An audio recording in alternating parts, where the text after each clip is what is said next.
Hello everyone, this is JJ bringing you a quick video guide on observing and how to do that during the in-game portion. That is maybe a bit more in-depth than just don't miss kills forehead. Okay, so let's roll it. At this point, I assume you already read most of my written guide, so you know what sort of config we're using, you know what assisted camera is, and you can see my assisted camera key is shift on the overlay, what smooth drag is, middle mouse in my case, and very quick brief introduction to controls. Everything I use is basically shift or just a toggle for the assisted camera that's on my mouse 4, and then, you know, the number keys or the WASD to further adjust the camera. So WASD is my camera control, this is smooth drag once again, and shift is my assisted camera hotkey. Other useful commands, let's say we want to go to Dark Willow, it's the 5th slot, so we press 5 to select and 5 again to jump. Maybe the Sven, that's a 6, or the Witch Doctor, that's the 3. So basically, whenever you want to quickly jump somewhere, just press their respective button. And if you can't remember those buttons because you can't count to 10, which honestly it happens, it's not, you know, that's not a troll, it actually happens when you're in a stressful situation like obsing, just, you know, get some post-its and tape them onto your monitor, easy peasy. Alright, cool. So let's talk about what you do as an observer for a second, because it's kind of important. You're there to abstract what happens in the game to the viewer, and kind of weave in what the casters talk about, right? You're not their slave, but you should probably talk about, follow what they talk about for the most part. Sometimes when, you know, there's not a lot of action happening or there's a very deep point to be made, you can show a stack or a smoke gang or, you know, a different lane. But if they talk about the bottom lane, you kind of generally want to show the bottom lane, or, you know, if there's a skirmish, you kind of want to follow what they talk about. Okay, cool. Now please note, I'm using this eye tracker that this blue thing is, so I can give you a better idea of what exactly is happening and how I approach that game and what I look at. It's not 100% accurate, doesn't really matter, it's more about the general vicinity, so don't be surprised if I'm, like right now I'm looking at the Doom, it's pretty good, it's just not 100% perfect, so don't think it's, you know, I wouldn't look at the Doom right now. Okay, so we had bounty runes coming up right now, and for bounty runes there's always a very simple decision to make. If there is just one bounty rune with a bit of action, you follow the action, obviously. If there is two bounty runes with action, you just pick one of them that is more likely to get a kill. To do that, you select a bunch of different heroes, check the level 1 spells, and understand, okay, we will, you know, go with this rune or with that rune. Okay, so we got bounty runes covered. Now we're in the game, and we are here. It is, you know, the very early laning stage, and this is where the most stressful part about the whole job comes down to. You have to understand which sort of lane matchups you're looking at and what sort of heroes can kill each other. So for example, let's take this EG versus Keen game from the DreamHack Major. We have a Sven on level 1 with a Stormhammer skilled. We have Kaka on his Tiny, also with Avalanche skilled. And we have Witch Doctor with a Cask and a Brewmaster with a Clap. Now no one can really die here, except maybe the Witch Doctor. So if he gets caught out of position, he's gonna die for sure. But everyone else should be a-okay. So this inherently is not a lane where, you know, we expect a ton of action. Now let's take a look into the mid lane. The mid lane is very interesting because it is a Puck versus a Underlord, both which really shouldn't die. So another lane which we shouldn't focus on too much, or we don't need to waste resources on, is in terms of, you know, watching the minimap all the time. But this top lane is really interesting. And this top lane, you know, you have a Dark Willow, very aggressive hero, at times at least. Keeper, super squishy. Doom can be aggressive, but he's also melee against an Ursa. So inherently, this lane is where the action is going to be. So for the most part, we're going to default to show this lane. Now, what do you actually do? Like, how does your loop look into the early laning stage? And it's always the same thing, really. You take a look in the top bar, you see the Witch Doctor is kind of low in HP, and then you check the minimap. Huh, Witch Doctor, he's right next to a tower, though, with no hero in the vicinity, so he's safe. So he's good to go. Let's check the mid lane. Okay, Puck's fine. Underlord, okay, he's also fine. You know, we're good. And so we can stay for the top lane. So let's say the casters talk about this lane. What you do is you hit assisted camera on. Cool. And you don't even look what's happening here. You just check the minimap and check what's happening there. So we don't really watch the game in that sense. We just check the minimap at all times and check the top bar. Okay, Witch Doctor's still fine. He's gonna heal up maybe in a bit. Okay, everything is fine. So we consistently bounce between minimap and top bar. And the other third thing we do is we just click on the heroes that are on the screen from time to time to make sure that we show the cooldowns that are being relevant. Okay, interesting. Of course, during laning stage, you want to show the losses and denies, and that's already about it. As soon as casters talk about, different heroes, you can jump to them, If they don't, that's fine. You just choose whatever lane you feel is the most important one, as long as casters don't talk about a specific one. For the most part, they're going to talk about something in these laning stages though. So for example, right here, they might, talk about the skirmish here, stack being stolen, maybe not.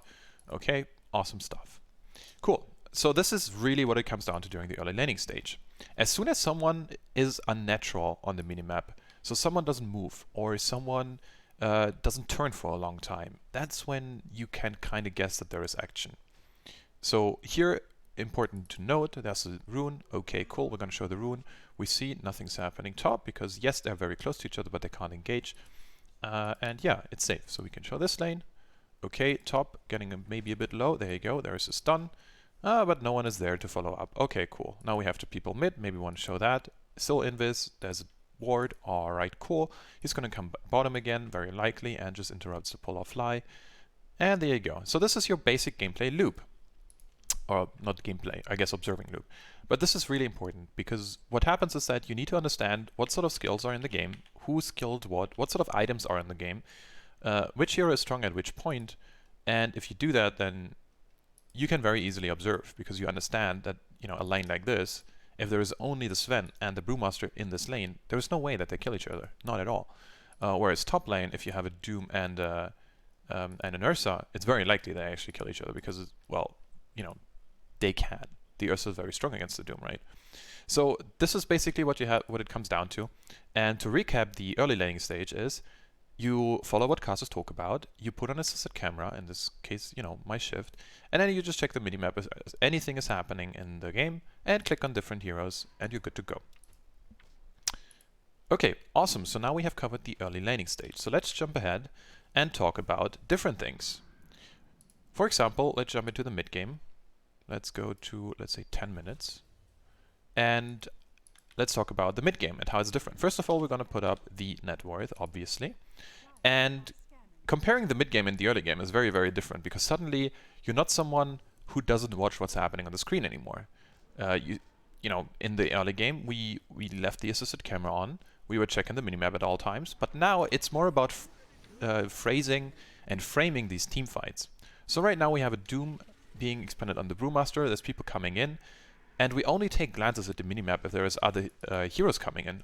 We want to show what's happening on the screen, and we want to frame that the best way possible. So as we can see on the minimap, there is really no one coming in, so we know who our heroes are in this skirmish, and looks like they're backing off. And this is when we can also zoom out just a bit, not too much. If you zoom out like this, you can't see the names anymore. This is very annoying. So you want to stay zoomed in for a bit, maybe zoom out a bit, try to frame everyone, and that's mostly about it. And the most important thing about this is to not get too fancy. So if you have a big engagement, you want to show the big engagement. You don't want to show the 1 versus 1, except maybe if it's an Ursa against a Doom, and you know that the Ursa is going to get a kill in like the 2 seconds you can show him, right? But in general, you want to show the most important kills, and if you're not sure about this one, just show what sort of stuff is happening on the screen, first and foremost, and for the most part you will say where the most heroes are. So right now here Crit gets away, that's really cool. We can toggle the vision real quick. Awesome stuff, they're chasing him. There you go, he's dead, and we continue. And meanwhile we're just pressing on the buttons to make sure that everyone can see these sort of cooldowns. No Stormhammer up yet. Interesting, we're gonna have our TZ overpower up. This is why he eats him. Okay, cool. Maybe the puck cooldowns. Okay, there is no mana, also very important of course. There you go, and EG is cleaning house. Fantastic stuff, and we showed everything pretty much to the extent that it happened.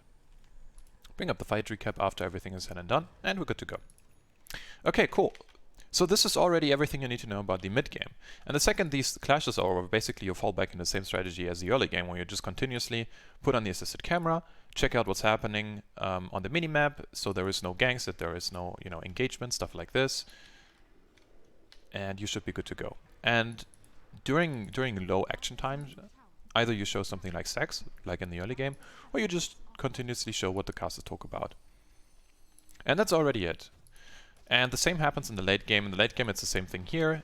Sometimes you have to show split push for a bit. If you don't have a second camera or a picture-in-picture or anything like this, you just, dash. Let's say there's split push happening right now. Excuse me. So you show it really quick and go back to the fight. And to do a hard cut, so this is a soft cut in a way. To do a hard cut, you just let go of your assisted camera and just click on the minimap. And then if you want to have the assisted camera back on, you just press Shift or whatever your key is.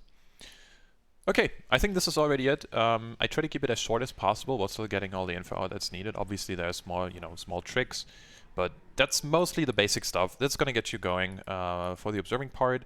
And to recap everything, just check out the top bar and the minimap. Honestly, switch selection with the number keys, and sometimes keep assisted camera on to cruise and not be worried about too much framing during landing stage, and if you just have one hero. Okay, cool. That's I think mostly it, honestly. If there's any questions, feel free to message me on Twitter at jjliebig, Liebig, and yeah, if there's any questions, let me know. JJ out. Hopefully you read the rest of the written guide to continue this.